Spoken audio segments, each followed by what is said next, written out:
جمال الوجود بذكر الإله وتصفو الحياة بنور هدى جمال. اس کے بعد اللہ تبارک و تعالی نے ارشاد فرمایا کہ وَكَذَلِكَ جَعَلْنَاكُمْ أُمَّةً وَسَطًا،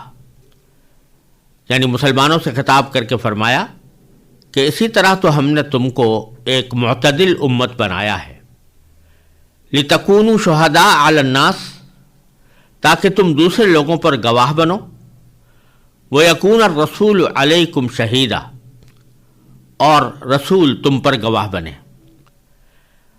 مطلب یہ ہے کہ جس طرح ہم نے اس آخری زمانے میں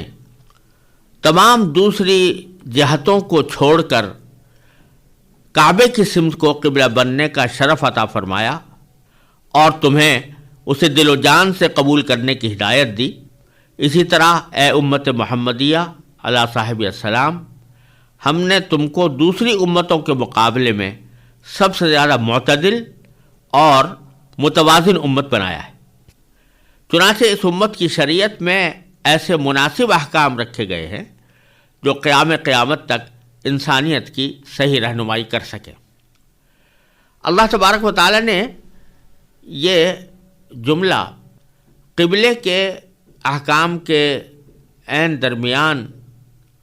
نازل فرمایا ہے کہ پہلے بھی قبلے کا ذکر تھا اور بعد میں بھی قبلے کا ذکر آنے والا ہے. اس کے درمیان اللہ تبارک و تعالی نے امت محمدیہ علی صاحب الصلاۃ والسلام کو، یعنی نبی کریم صلی اللہ علیہ وسلم کی امت کو خطاب کرتے ہوئے یہ فرمایا کہ کذالک جعلناکم امۃ وسطا، کہ اسی طرح تو ہم نے تم کو ایک معتدل امت بنایا ہے. اسی طرح سے جیسا میں نے عرض کیا، اشارہ اس طرف ہے کہ جس طرح دوسری تمام سمتوں کو چھوڑ کر اللہ تبارک و تعالی نے اب ہمیشہ کے لیے کعبے کو سمت قبلہ بنا دیا، اسی طرح اب اور ساری امتوں کا نظام ختم کر کے ان کی شریعتوں کو بحیثیت مجموعی منسوخ کر کے اب تمہاری شریعت کو اور نبی کریم سرور عالم صلی اللہ علیہ وسلم کی پیروی کو ساری دنیا کے لیے لازم کر دیا ہے، اور تمہیں ایسے احکام عطا فرمائے ہیں کہ جس کی بنا پر تم معتدل امت کہلانے کی مستحق ہو. امتاً وسطا، وسط کے لفظی معنی عربی زبان میں ہوتے ہیں بیچوں بیچ، یعنی کسی کے بھی عین سینٹر میں جو جگہ ہوتی ہے اس کو وسط کہا جاتا ہے. اور مراد یہ ہے کہ امت محمدیہ علی صاحب الصلاۃ والسلام کو اللہ تبارک و تعالی نے ایک ایسی صفت عطا فرمائی ہے اعتدال کی کہ اس کو دیے ہوئے احکام دوسری شریعتوں کے مقابلے میں زیادہ معتدل ہیں. ایک تو یہ بات ہے کہ احکام بھی معتدل ہیں اور اس میں مختلف پہلوؤں کی رعایتیں رکھی گئی ہیں، اور دوسری طرف یہ امت پچھلی دوسرے امتوں کے مقابلے میں اس لحاظ سے بھی معتدل ہے کہ پچھلے انبیاء کرام علیہم السلام کی امتوں میں بعض تو وہ تھے جنہوں نے اپنے پیغمبروں کی نہ صرف تکذیب کی بلکہ ان کی توہین بھی کی، بعض اوقات ان کو قتل کرنے تک کا ارتکاب کیا، جیسے کہ بنی اسرائیل میں ہوا. اور بعض لوگ وہ تھے کہ جنہوں نے اپنے پیغمبر کو حرمت اور تقدس میں اتنا بڑھایا، ان کی تعظیم اور تکریم کو اتنا زیادہ بڑھایا اور اس میں اتنا مبالغہ کیا کہ ان کو خدائی کے درجے تک پہنچا دیا. تو اے امت محمدیہ علیہ صاحب الصلاۃ والسلام، ہم نے تم کو ایک ایسی معتدل امت بنایا ہے کہ نہ جو افراط میں مبتلا ہے اور نہ تفریط میں مبتلا ہے. وہ اپنے پیغمبر کا ضروری احترام بھی پورا کرتی ہے، اپنے پیغمبر کو دل و جان سے عزیز رکھتی ہے، اپنے پیغمبر کے احکام پر دل و جان سے عمل کرتی ہے، لیکن خود اسی پیغمبر نے تمہیں کہہ دیا ہے کہ لا تطرونی کما اطرت النصارى، کہ ایسا میری تعریف میں اتنا مبالغہ نہ کرو کہ جیسا کہ نصرانیوں نے حضرت عیسیٰ علیہ السلام کی تعریف میں مبالغہ کر کے ان کو خدا بنا دیا تھا. تو تمہاری جو امت ہے وہ پچھلے لوگوں کے مقابلے میں ہر اعتبار سے معتدل ہے، اعتدال کے ساتھ چلنے والی ہے. اس میں جو احکام ہیں وہ بھی اتنے معتدل ہیں کہ اس میں ہر پہلو کی رعایت ہے اور کسی پہلو کا حق اس میں فوت نہیں ہوتا. پھر فرمایا کہ یہ قبلہ در حقیقت اس سے پہلے جن لوگوں نے بیت المقدس کو قبلہ بنایا تھا اور اللہ تعالیٰ کے حکم سے ہی بنایا تھا، تو وہ یہ سمجھ بیٹھے کہ قبلے کی سمت میں بذات خود کوئی تقدس ہے اور قبلے کی سمت میں بذات خود کوئی عظمت ہے. لہذا جب اللہ تعالیٰ کا حکم آیا کہ قبلہ بدل دو تو انہوں نے اعتراضات شروع کر دی. لیکن ہم تم سے یہ قبلہ بدلوا کر تمہارا یہ طرز عمل ثابت کرنا چاہتے ہیں